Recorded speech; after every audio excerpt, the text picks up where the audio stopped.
વ્રતપુરી મહિમા કયો ન જાય,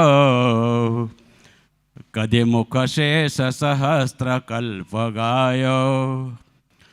વૃષ સુત તણે મુખ્ય ગાદી જ્યાં છે, ત્રિભુવન તત્વ અનેક તીર્થ ત્યાં છે.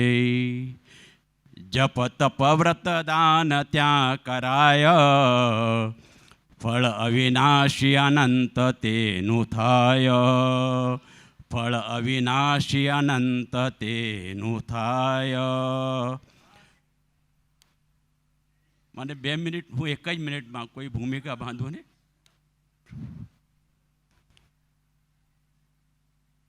આ વડતાલ ધામનો મહિમા છે ને, જેટલો ગાઈએ એટલો ઓછો છે.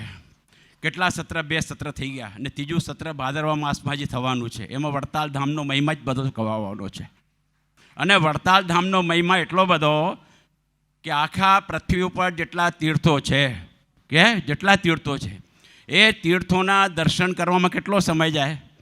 અને વડતાલવાસી લક્ષ્મીનારાયણ દેવના દર્શન ગાયના શિંગડા ઉપર રાઈનો દાણો જેટલી વાર સ્થિર રહે કે ન રહે, કેટલી વાર સ્થિર રહે રાઈનો દાણો સ્થિર ગાયના શિંગડા ઉપર, એટલા ક્ષણ પલ માટે પણ જો લક્ષ્મીનારાયણ દેવના સર્કલ કરો તો આપણે આખી પૃથ્વીના તેનો દર્શનનો લાભ મળી જાય. એટલો આ લક્ષ્મીનારાયણ દેવનો મહિમા છે. આજે સવારની કથાના સત્રમાં પરમ પૂજ્ય વક્તાશ્રીએ શરૂઆત 88,000 ઋષિમુનિઓથી કરી અને સંકાદિકનો પ્રસંગ લીધો. એવી રીતે નૈમિષારણ્ય ક્ષેત્રના વિશે 88,000 ઋષિમુનિઓની સભા ભરાઈને બેઠી હતી. અને એમાં પ્રશ્ન ઉપસ્થિત થયો કે અમૃત ક્યાં નિવાસ કરે છે? અમૃત કહાં નિવાસ કરતા હૈ? અમૃત ક્યાં નિવાસ કરે છે? તો આમ કે સમુદ્રમાં. દરેક પોતપોતાની બુદ્ધિ પ્રમાણે જવાબ આપ્યા. એમાં કેટલાય કીધું સમુદ્રમાં. જો સમુદ્રમાં અમૃત હોય તો સમુદ્રનું પાણી ખારું કેમ હોય? કેટલાય કહી પાતાળમાં.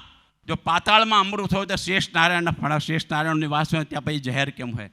કેટલાય કહ્યું ચંદ્રમામાં અમૃત છે તો ચંદ્રમાને પણ આજે સૂર્યગ્રહણ ચંદ્રગ્રહણ લાગે છે. કેટલાય કહ્યું પતિઓતરા સ્ત્રીના મુખમાં તો ત્યાં પણ નથી. કેટલાય કહી સ્વર્ગમાં તો સ્વર્ગમાં ગયેલો માણસ પાછો કેમ આવ્યો?